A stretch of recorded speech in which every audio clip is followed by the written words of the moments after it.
What's good, y'all? It's your boy Waves. We back here with another video, and today I'm gonna just be like storytelling, I guess.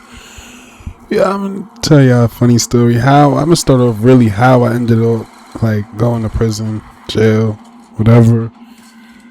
Just stupid. I gotta start off with this if like I'm gonna make a series or like I'm gonna explain stories like further on after this. So I'm gonna start off with this. So I even ended up there in the first place. I ain't gonna lie, my situation was fucked up. So number one, I got caught with a gun. I'm not gonna lie, I got caught with a gun when I was 17.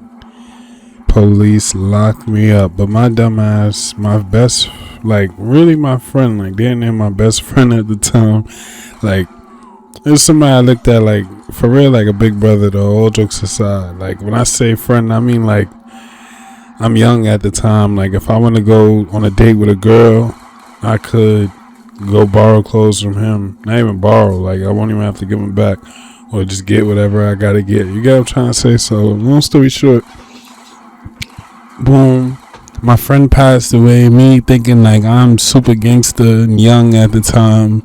His birthday had came around and I'm like, you know what, I'm gonna go spin a block or whatever. I could talk about this because you know I did my time or whatever for it. But long story short, you know, I go on his birthday over to where he had beef with at the time, whatever, and I did stupid shit. So when I got caught with the gun a couple days later, they traced the shooting back and I got locked up again. Like basically they released me ROR 17. They gave me like a supervision release. And then boom, I got locked up again a little bit after. They said I had like something like an iCard or something. And long story short, an iCard is like a warrant on the street. They could just pick you up, and guess what? The warrant was the shooting. So boom, now I'm dealing with the gun charge and the shooting, and they didn't make my bail crazy. I'm 17 at the time. My mom come to court. I'm looking back at her. I'm like, Ma, get me out of here. They sending me to juvenile. I'm not even going to real jail. So, boy, I go to juvenile for a little bit. My first day in juvenile, I end up getting in a fight with some guy from the Bronx.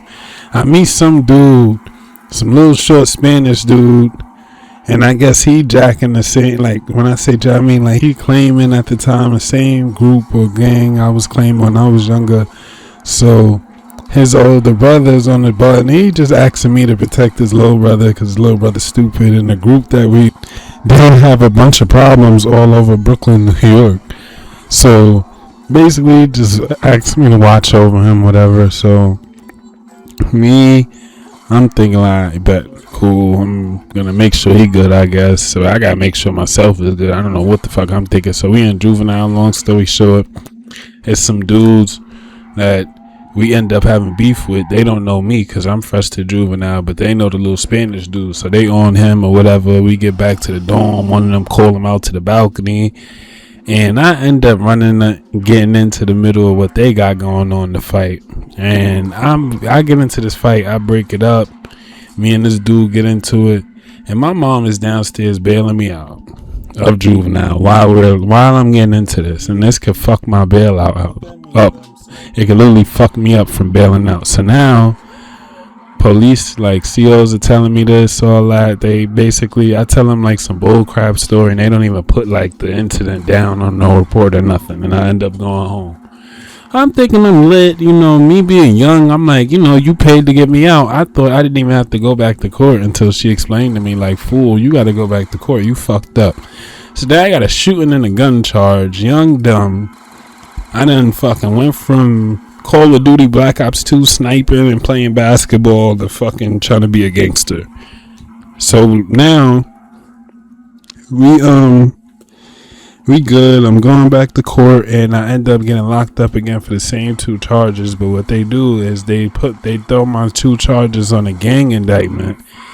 And they indict me with the gang. So now they say the shooting, I went with the intent to murder, and they throw a conspiracy to commit murder on me, attempt murder, and the gun charge. So now I'm fighting some whole neck shit just in the blink of an eye. And I stayed out of trouble the whole first time being on bail.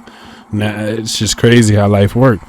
So boom, I get indicted. I fight this charge or whatever. I end up taking 2 years and 1 to 3 put together. And long story short, I went up north. I went upstate like prison.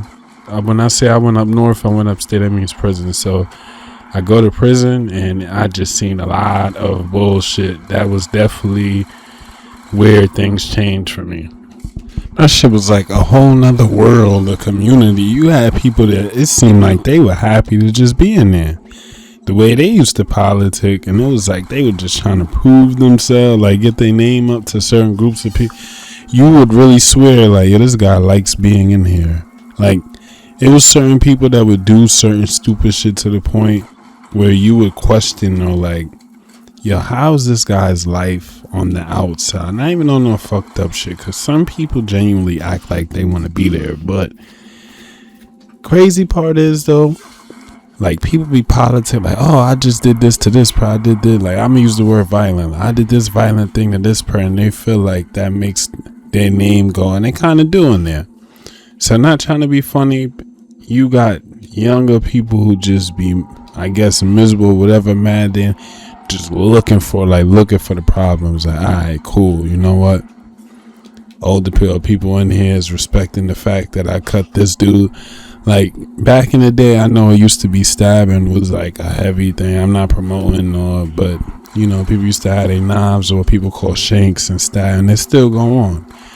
But for some reason, New York, upstate, all the younger people, they try to like leave cuts on people's faces, and in their mind, they be saying like, yeah, this person gonna remember me when I leave this cut.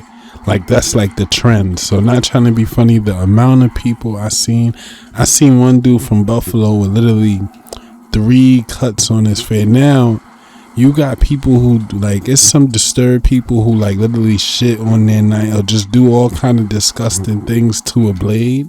So, when they cut a person, the face can, like, puff up so disgusting. It's like, basically, your skin, and I guess it gets infected from all the disgusting stuff that was on the blade. Like, you know how your hair or your hairline will be irritated after going to a barber with a dirty blade?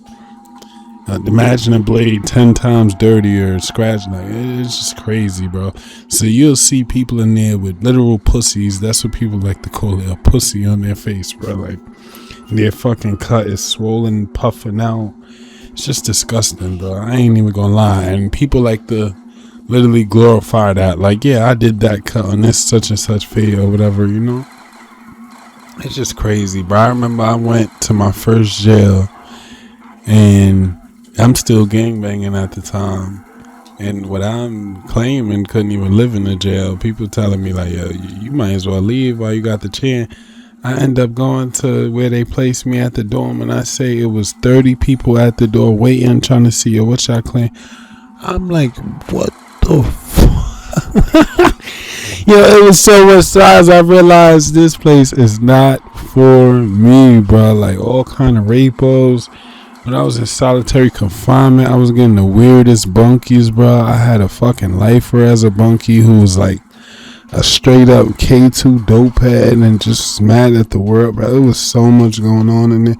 That shit is like its own world, because it's like you're blocked off from the world. And it's a bunch of bullshit just going on in there. People just finding bullshit. People so bored in there. It's like they're finding bullshit. People arguing over the phone, trying to call their family. It's only 2 phones and 50 people in one dorm, because you got the mediums and the maxes. I was in the medium jails, and basically the way that's supposed to be set up is you got the phones, 2 phones. You got dorms, like a bunch of beds and stuff, no cells, and everybody is just like out in this dorm and sharing a phone and a stove. Don't know each other from outside. Ain't no family, nothing. That's how it is if you got 7 years under. And now if you got 7 years or better, you go to the max jails with the cells and stuff in there. It's just crazy, bro. It's like it's whole nother world, bro. I'm in there fighting a fucking lifer, it's just crazy, bro. One thing I could say is it's just not cool, bro. Any story I tell when they got to do a job, just always end it off. It's not cool. Don't go there if you're younger and you hearing it. You think like this is cool. It is not cool to be going to no jail, bro.